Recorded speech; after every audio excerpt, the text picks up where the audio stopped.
হতাশ। আমরা 2-3 মাস আগে জানতাম না যে সাকিব আল হাসানের বিপিএলে থাকবে না। তো আলটিমেটলি এবার বিপিএলে অবশ্যই সাকিবকে মিস করি, অবশ্যই মিস করবো আর কি। তার আসলে তার যে খেলতে পারছে না এই বিষয়টা আপনারা কি মনে করছেন? যে ভাই খুবই খারাপ লাগতেছে, বাংলাদেশে এমন একটা সুপারস্টার, বিশ্বের যার নাম অন্যরকম, তার বিপিএল এ কত পারফরমেন্স, 4বার ম্যান অফ দ্য টুর্নামেন্ট হয়েছিল। তো তাকে আমরা সবচেয়ে বিপিএল এর সবচেয়ে সেরা তারকা, তাকে অবশ্যই আমরা মিস করি এবং সবাই মিস করে, সাকিবকে অনেক মিস করে। সাকিব এবার বিপিএল এ থাকলে অন্যরকম জাকজমক হইতে পারছে। আগে বিপিএল এর আগে যে একটা উন্মোচনা ছিল, যে একটা বাড়তি অনুষ্ঠান ছিল, সাকিব থাকলে আরো দমদম হইতো আর কি।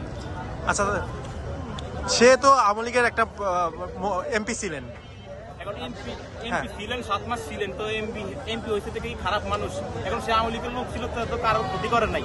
তো আমরা তারে এভাবে এবং এমন একটা সম্পদ, দেশের একটা এমন মানে এত কিছু করার পরও তাকে আমরা এইভাবে হারিয়ে ফেলাম, এটা আসলে ভাবতে পারি না।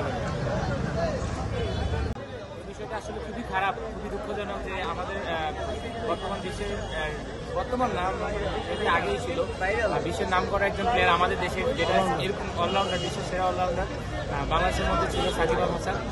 আসলে সে থাকলে বিপিএলটা আরও অনেক জমতো। এখন আমাদের কাছে মনে হয় যে অনেকে কথা প্রসঙ্গে বলে যে সাকিব ছাড়া লবণ ছাড়া তরকারি, সাকিব ছাড়া বিপিএল, দুইটাই এখন একই রকমই মনে হয়। আর সাকিব আমরা মূল জায়গাগুলোতে এমন এখন বর্তমানে বসাইছি, আমাদের যে ক্রীড়ামন্ত্রী, ক্রীড়া উপদেষ্টা, সবাইকে বলতে চাই যে এমন জায়গায় আমরা দিলাম বিশ্বাস করে। আগেই আমাদের টিকিট ছিল 200 টাকা করে, আমরা সর্বনিম্ন টিকিট পাইতাম। আর এখন ওই টিকিট কিনতে গেলে আমাদের 235 টাকা। কারণ তাহলে তো আমরা আগেই ভালো ছিলাম, বলতে গেলে আগেই ভালো ছিলাম আমরা।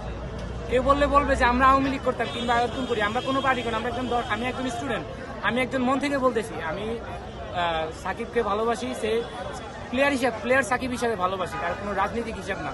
রাজনীতিক দিক থেকে তাকে নাই দেখি আমরা, প্লেয়ার হিসাবে সাকিবকে খুবই ভালো লাগে আমাদেরকে। সে আমাদের আইডল, শুরু থেকে ছোটবেলা থেকে, যখন বুঝ হওয়ার পর থেকে সাকিবের খেলা দেখেই বড় হয়েছে।